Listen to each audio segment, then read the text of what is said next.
Magandang balita para sa mga SSS retiree pensioners dahil may inaalok na low interest loan program ang SSS. Kung paano po yan maa-avail, sino-sino ang mga qualified, iyan ang ating pag-uusapan sa buong video na ito.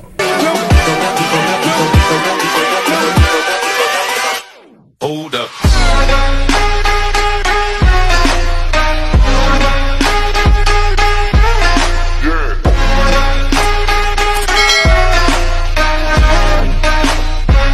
Hello mga ka-vlogs! Saan ka mang dako sa mundo? Welcome dito sa aking YouTube channel. And kung bago ka pa lang dito at nais mo ang mga informative content na andito sa aking YouTube channel, ay maaari nyo pong i-click ang ating subscribe button na nasa baba pagkatapos mo mapanood ang video na to. And you can be a member dito sa aking YouTube channel sa pamamagitan ng pag-click ng join button na nasa baba. Inanunsyo nga po ng Social Security System or SSS sa kanilang official Facebook page mga ka-vlogs ang isang programa para sa mga SSS retiree pensioner kung saan maari po silang makapag-loan sa pinakamababang interest. So, ginagawa po ito ng SSS para sa ating mga retiree pensioner na hindi na kailangang pumunta sa mga sangla ATM at iba pang mga loan sharks na malaki ang interest mga ka-vlog. So narito po, himay-himayin natin ang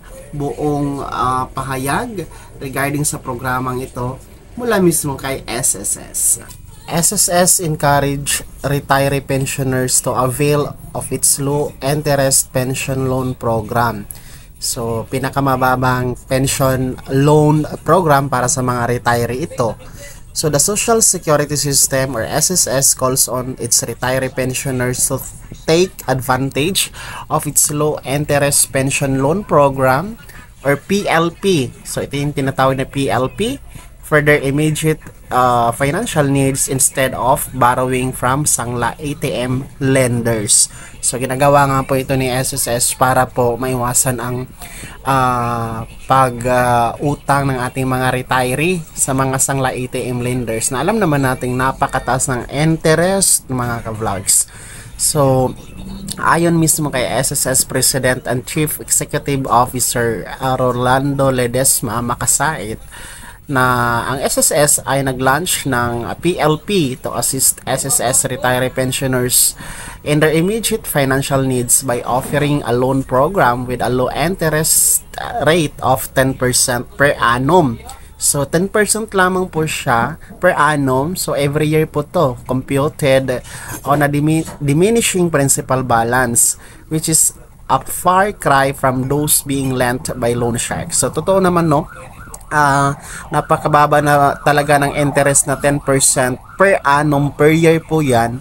Isa naman i-compare natin sa mga loan sharks o yung mga sangla ATM lenders na napakataas ng interest.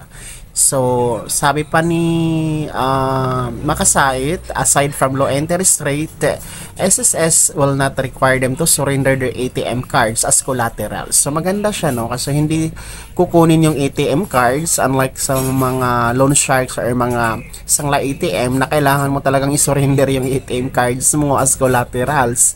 So, dito sa PLP program ni SSS ay hindi mo kailangang isurrender ang iyong ATM cards. So, unlike the practice of some private lending institutions, we also do not charge any processing or service fee when they avail of the pension loan.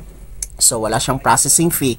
Kasi, sa pagkakaalam ko, kung mangungutang tayo ng mga sangla ATM, iba pang mga loan sharks, mga ka-vlog, lalong-lalo na ang mga lending, may mga processing fee na napakalaki-laki, no? Ewan ko ba kung anong mga processing fee na yan. So, sa SSS PLP program, ay wala pong processing fee or service fee. Bawal po yun. So, kung meron kayong mga kakilala na alam na nanghihingi ng service fee or processing fee, ay i-report nyo po yan sa SSS.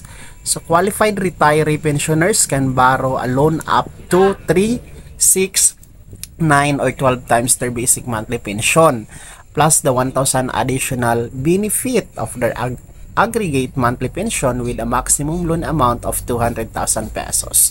So, pwede nyo pong i-loan ang inyong monthly pension from up to 3, 6, 9, or 12 times. So, kasama na dyan yung additional na 1,000 pesos na benefit, no? And ito yata yung increase, and meron pong maximum loan amount of 200,000 pesos. So, moreover, SSS will ensure that their net take-home pension is at least 47.25% of their aggregate monthly pension when they start paying the monthly amortization for the pension loan. So, ibig sabihin nito mga ka-vlogs, ay meron kayong ma-take home pa rin sa inyong monthly pension na at least 47.25%. No, hindi buo na monthly pension nyo ang kukunin ni SSS monthly. So, may maiiwan pa rin sa inyo na 47.25% sa total monthly pension nyo ng ating mga retiree pensioner ni SSS. So, the SSS chief said the PLP also has an extended repayment period. A pension loan of 3 and 6 times the pensioner's aggregate monthly pension has a payment term of 6 and 12 months respectively. On the other hand, a pension loan of 9 or 12 times the aggregate monthly pension has a payment term of 24 months. So, the first monthly amortization for pension loans is due on the second month after the SSS granted the loan. So, further, the 1% service fee is waived to subsidize the payment for the borrower's premium of the credit life insurance. So, ibig sabihin nito ay from the date na approve na grant yung loan nyo, after second month pa or 2 months pa kayo mag-start ng amortization, no? Mag-start na magbayad ng inyong pension dito sa PLP program ni SSS. So, sino-sino ba mga qualified for the PLP retiree pensioners? So, sila po yung must be 85 years old of age or below at the end of the last month of the loan term. Pangalawang qualification ay must have no deductions such as outstanding loan balance, benefit, overpayment payable to the SSS, etc. from their monthly pension. So, pangatlong requirements, must have no existing advance pension under the SSS Calamity Assistance Package. So, dapat wala kayong existing na advance pension, no, sa Calamity Assistance Package ni SSS. And kasunod na qualification ay must be receiving the regular monthly pensions for at least 1 month and the pension status is active. So, dapat active yung pension status nyo na monthly kayo nakakatanggap. And last, I must have updated mailing address and mobile number. So, dapat updated yung yung address nyo, no? Yung mailing address and yung contact number nyo ay SSS. So, well, anyway, kung hindi naman updated yung contact number nyo kay SSS, meron pala akong ginawang tutorial video mga ka-vlogs kung paano mag-update ng mobile number sa portal, no? Diyan sa inyong record kay SSS gamit lamang ang cellphone. Ayan, ilalagay ko din sa description ng video na to kung paano nyo gagawin yan in just 2 to 3 minutes. Ayan, and then after 3 days, ayan, updated na po yung mobile number nyo. Then, interested retiree pensioners may submit their loan applications at the nearest SSS branch office or through their my.sss account. So, sa mga interesado pong mag-loan dito sa PLP program ni SSS para sa mga retired pensioners, ay mag-submit po kayo ng loan applications sa pinakamalapit na SSS branch na pinakamalapit sa inyong lugar. So, once approved, the loan proceeds will be credited to their nominated bank account or Union Bank Quick Card within 3 working days for online applications and 5 working days if filed over the counter through the SSS branch. So, madali lang pala siya mga ka-vlogs. Once na nag-submit tayo ng loan application, ay once ma-upload ay makikredit na po sa ating nominated bank account or Union Bank, whichever kung ano yung ginagamit natin na disbursement bank, yung tawag nito, amount na proceed ng loan natin mga ka-vlog. So, within 3 to 5 working days lamang po siya.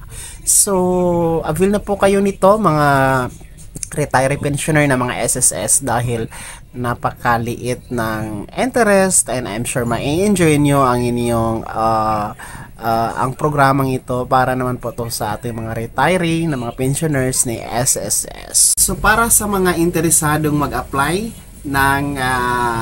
SSS low interest loan program para sa mga retiree natin na mga pensioner from SSS. Ayan, maaari nyo po yung i-avail mga ka-vlogs.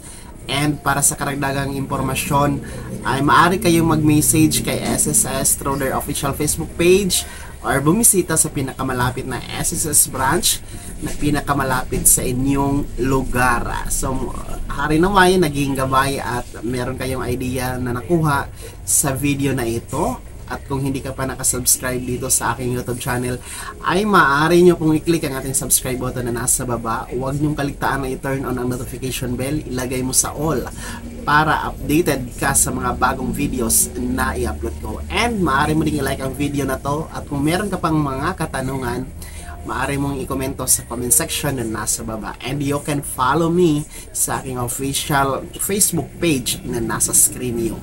Muli po, ito si Daniel Timpawa na nagsasabing kung tunay kang kaibigan, please, pautang naman dyan. Bye-bye!